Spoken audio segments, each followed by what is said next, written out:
ഇപ്പോൾ മാം സ്ക്രീൻ ടൈമിനെ കുറിച്ച് പറഞ്ഞു. അപ്പം ഇതിൽ കുട്ടികൾ കാണുന്ന കണ്ടന്റിന് എന്തെങ്കിലും സ്പെസിഫിക് ആയിട്ട് വരെ എഫക്റ്റ് ചെയ്യുന്നുണ്ടോ? കണ്ടന്റും ഒരു പരിധി വരെ ഒരു കാര്യമാണ്. കാരണം നമ്മൾ പൊതുവേ കുട്ടികൾ കാണുന്ന കാർട്ടൂൺ പോലത്തെ കാര്യങ്ങളിൽ ഒരുപാട് ഫാസ്റ്റ് പേസ്ഡ് ആണ്, അല്ലെങ്കിൽ പെട്ടെന്ന് സ്പീഡിൽ നടക്കുന്ന രീതിയിലുള്ള വീഡിയോസ് ആണ് ഇവർ കാണുന്നത്. അങ്ങനെ ഫാസ്റ്റ് പേസിലുള്ള ഒരു കാര്യം കാണുന്ന കുട്ടികൾക്ക് റിയൽ ലൈഫ് സിറ്റുവേഷനിൽ വരുമ്പോൾ അത് വളരെ സ്ലോ ആയിട്ട് തോന്നും. അതായത് ഒരു കാർട്ടൂണിലെ ഫ്രെയിം പെട്ടെന്ന് പെട്ടെന്ന് മാറുന്നുണ്ട്.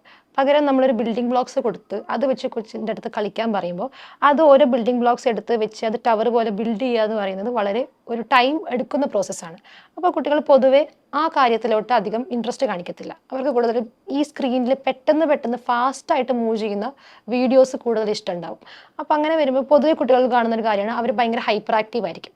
ഒരു സ്ഥലത്ത് വെയിറ്റ് ചെയ്യാൻ പറഞ്ഞാൽ അവർക്ക് ബുദ്ധിമുട്ടാണ്. നോർമലി ഒരു കളിപ്പാട്ടം കൊടുത്തു കഴിഞ്ഞാൽ അതിലിരുന്ന് കളിച്ച് ഒരു ഒരു പോയിന്റ് വരെ അതിരുന്ന് കളിക്കുക എന്നുള്ളത് വരെ അവർക്ക് വളരെ ഒരു എഫോർട്ട്ഫുൾ ടാസ്ക് ആയിട്ട് തോന്നും. അപ്പം നമ്മൾ തന്നെ നോക്കുവാണെങ്കിൽ നമുക്ക് റീൽസ് 30 സെക്കൻഡിൻ്റെ റീൽസ് നമുക്ക് പെട്ടെന്ന് പെട്ടെന്ന് നമ്മൾ കാണും. പക്ഷെ ഒരു 3 മണിക്കൂറിൻ്റെ ഒരു വീഡിയോ അല്ലെങ്കിൽ 2 മണിക്കൂറിൻ്റെ ഒരു സിനിമ ചിലപ്പോൾ നമുക്ക് അത്രയും അറ്റൻഷൻ സ്പാൻ നമുക്കില്ല. അപ്പോൾ മുതിർന്നവർക്ക് അത് എഫക്റ്റ് ചെയ്യുന്ന പോലെ തന്നെയാണ് കുട്ടികൾക്കും ഇത് സ്ക്രീൻ അവരുടെ സ്വഭാവത്തിനെ ആണെങ്കിലും ബിഹേവിയേഴ്സിനാണെങ്കിലും എഫക്റ്റ് ചെയ്യുന്നത്.